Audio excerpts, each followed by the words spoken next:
Salut tout le monde, j'espère que ça gaze pour tous. Ça fait longtemps que j'ai pas fait de vidéo. Il y a eu beaucoup de changements chambranlants dans ma vie, donc je fais juste une petite vidéo update parce que évidemment ça fait très longtemps que j'ai pas fait de vidéo, peut-être quasiment je sais pas 2 ans là. Alors bref, ce qui m'est arrivé était assez magique, si je peux le dire comme ça. J'ai rencontré une fille en fait quand j'étais au Québec. Elle venait de Paris. Je suis tombé, comment dire, follement amoureux d'elle et c'est parti comme des flamèches, hein. On se disait qu'on s'adorait, on se disait qu'on n'avait jamais rencontré quelqu'un comme ça dans notre vie, de façon réciproquement parlant. Et ça allait super, tout allait super. On allait souvent dans les clubs ici au Québec.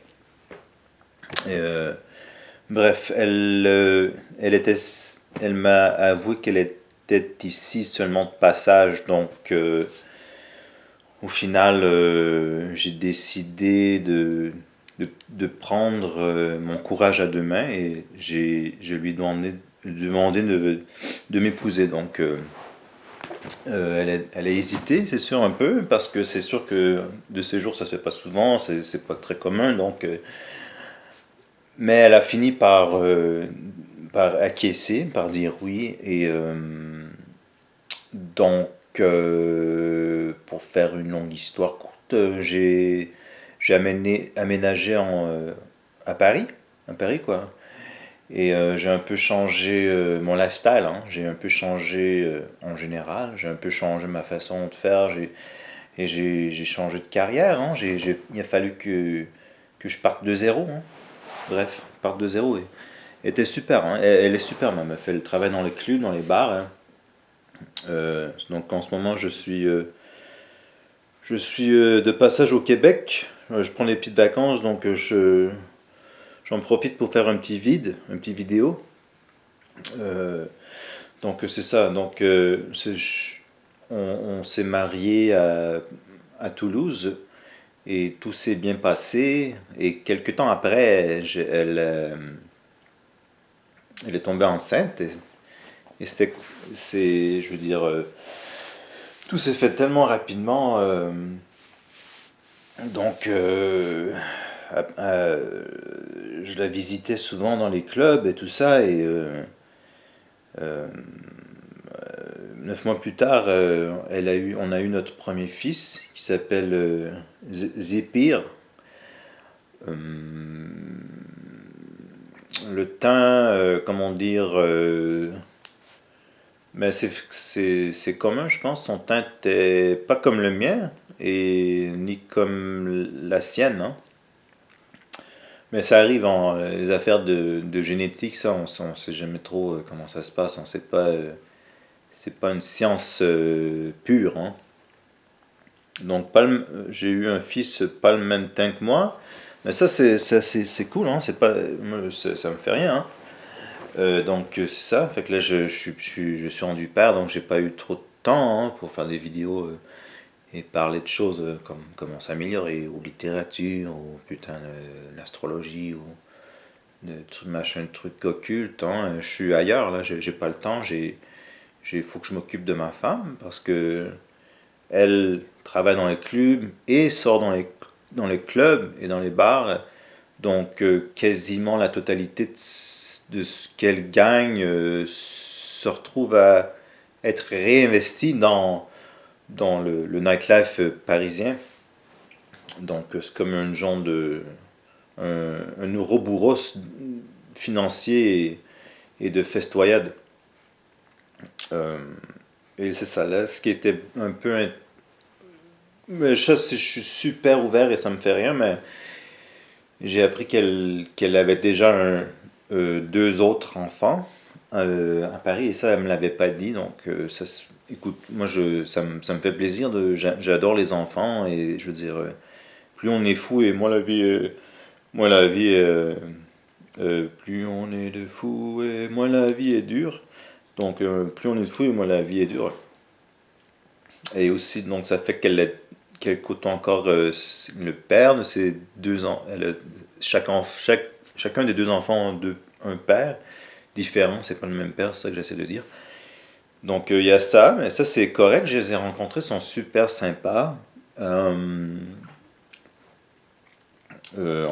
Donc c'est ça qui se passe. Euh, il a fallu que je commence une carrière comme je,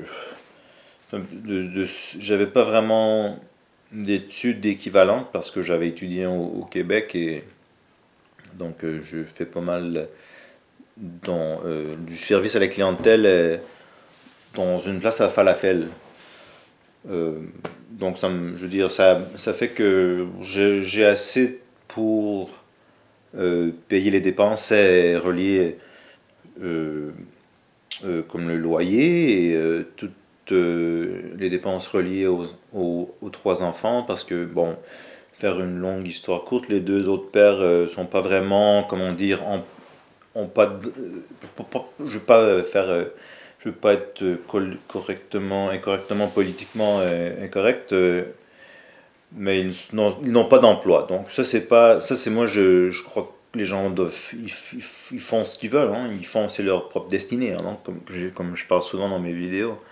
Donc eux ont décidé de pas emprunter la voie de la course au rat dans ce système dit capitaliste.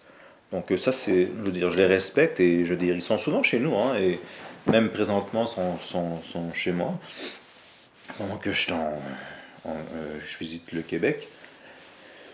Donc tout ça c'est cool hein, et donc c'est ça, mes dépenses, le loyer, tout ce qui a trait avec les, le- les enfants, dont le mien, ça inclut le mien.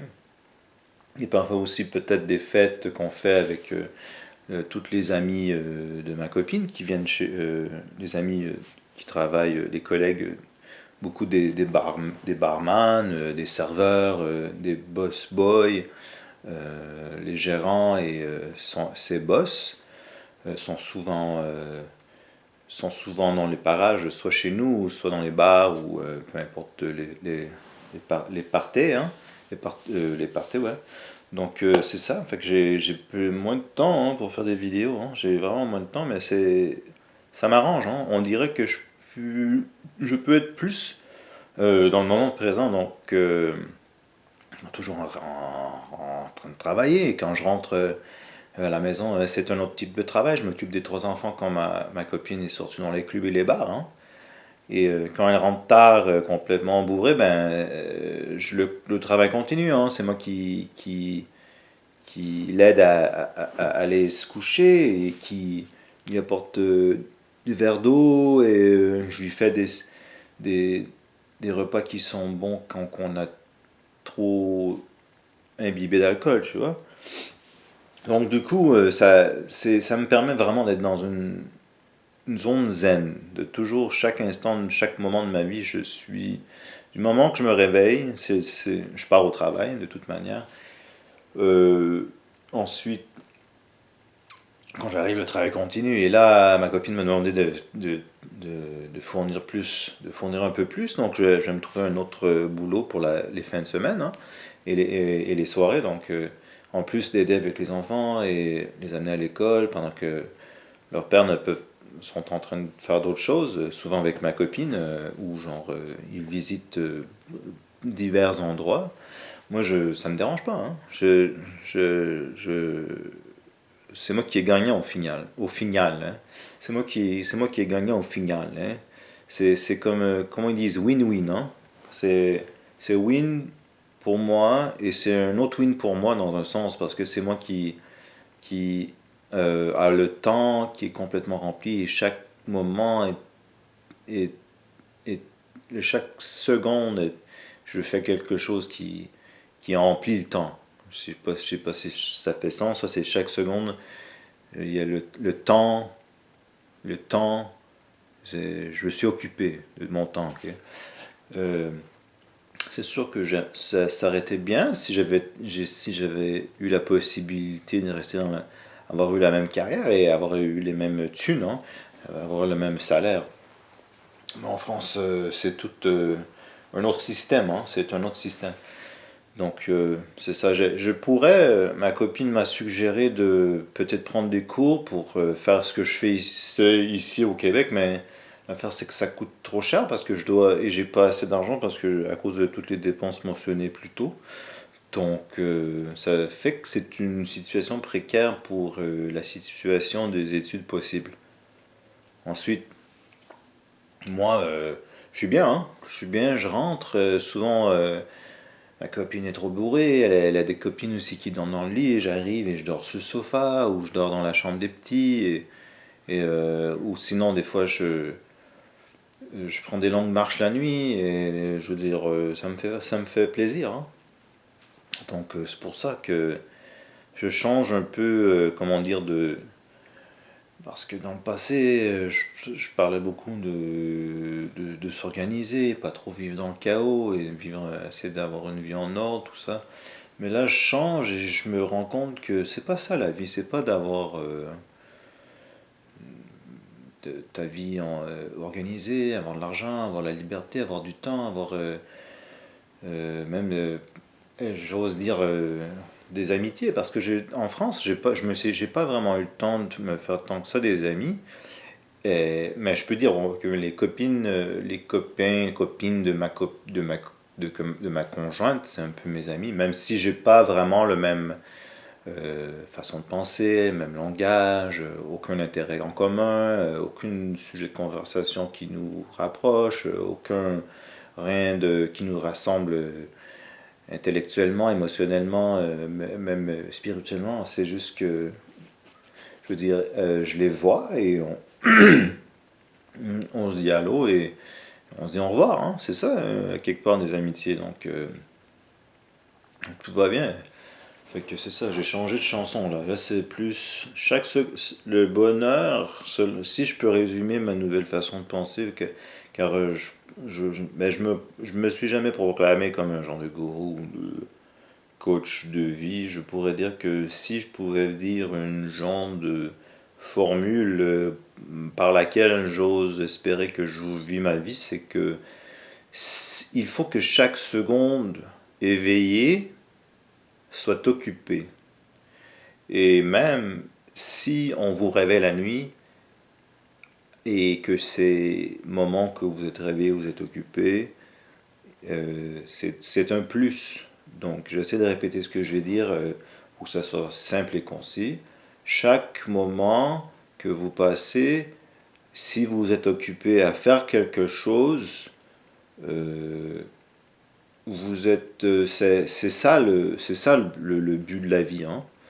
Donc je répète pour être plus concis, c'est chaque moment éveillé ou non éveillé, si vous êtes en train de faire quelque chose, peu importe ce que c'est, souvent ça peut être au service des autres, et dans ce cas-là c'est encore mieux.